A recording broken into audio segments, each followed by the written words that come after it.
सिसकती हुई पेड़।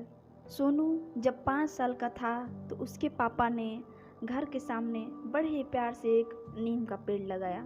सोनू भी बहुत खुश था। सोनू मन ही मन सोचा, अब यही मेरा नया दोस्त होगा, क्योंकि सोनू के साथ कोई भी खेलने वाला नहीं था। पेड़ जब बड़ा होगा तो मैं उसके साथ खेलूँगा, उसके शाखाओं पर चढ़ूँगा और मैं उस पर खूब झूला झूलूँगा।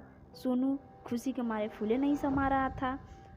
सोनू 8 साल का बच्चा था, अपनी कल्पनाओं में खोने लगा।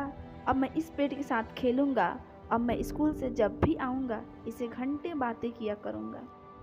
सोनू पहले से अधिक खुश रहने लगा, रोज पौधे में पानी डालता और कभी कभी बचपना में उसके साथ अपनी हाइट को भी मापता। पेड़ तो पेड़ होता है।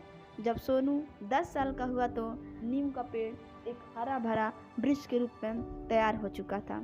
हमेशा की तरह सोनू स्कूल से आता और पेड़ से वो घंटों तक अपनी मन की बात कहता। पेड़ तो जवाब नहीं देता, लेकिन जब उसकी टहनियाँ और पत्तियाँ हिलती तो सोनू को लगता था कि पेड़ अपनी सांकेतिक भाषा में जवाब दे रहा है। इस तरह सोनू को धीरे धीरे पेड़ पौधों और प्राकृतिक चीज़ों से प्यार होने लगा।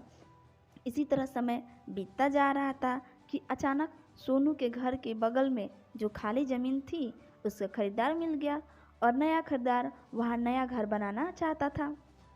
और सोनू के घर के आगे की कुछ ज़मीन का भाग पड़ोसी के हिस्से में आ गया और नीम का पेड़ उन्हीं के हिस्से में आ गया। और पड़ोसी घर बनाने के लिए पेड़ को काटना चाहते थे, पर सोनू ऐसा नहीं चाहता था। वो रोते रोते अपने पापा के पास गया और कहने लगा, पापा आप प्लीज़ उस पेड़ को मत काटने दो।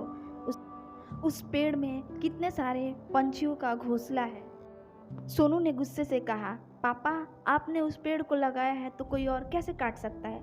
सोनू के पापा ने कहा, तो क्या हुआ, ये तो बस एक पेड़ ही तो है, कितने सारे पेड़ तो रोज कटते हैं और एक सही कट जाएगा तो क्या हो जाएगा। सोनू ने कहा, नहीं पापा, मेरे लिए सिर्फ एक पेड़ नहीं है, ये मेरा दोस्त भी है।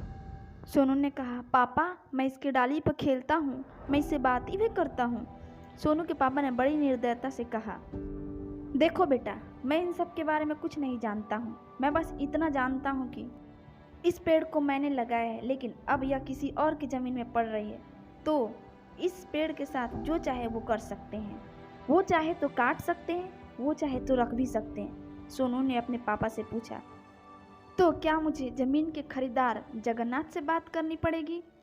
सोनू जगन्नाथ के पास गया और उनसे कहने लगा, अंकल अंकल प्लीज़ इस पेड़ को मत काटो, इसमें भी जीवन होता है।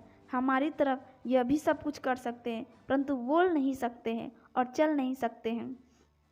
जगन्नाथ ने कहा, हाँ बेटा, मैं सब जानता हूँ, मुझे सब पता है, लेकिन इस पेड़ की वजह से मुझे आगे का ज़मीन छोड़ना पड़ेगा जो मैं नहीं छोड़ सकता हूँ। सोनू ने कहा, अब मैं क्या करूँ कि इस पेड़ को नहीं काटा जा सके। सोनू वापस से घर आ गया और यही सब सोचते हुए रात को पढ़ाई कर रहा था। तभी हवाओं के बहने से उसके किताब का पन्ना उड़ने लगा और एक पाठ था, उसका नाम था चिपको आंदोलन। इसके बारे में पता चला। उसने सोचा, शायद इस आंदोलन की तरह मैं भी करूँगा तो पेड़ शायद नहीं काटा जाएगा। अगली सुबह जब पेड़ काटने की बारी आई तो सोनू पेड़ से जाकर चिपक गया ताकि पेड़ को काटा ना जा सके, परंतु सोनू छोटा बच्चा था, उसे जबरन वहाँ से हटा दिया गया। सोनू के आँख के सामने पेड़ को काट दिया गया और सोनू रोता ही रह गया।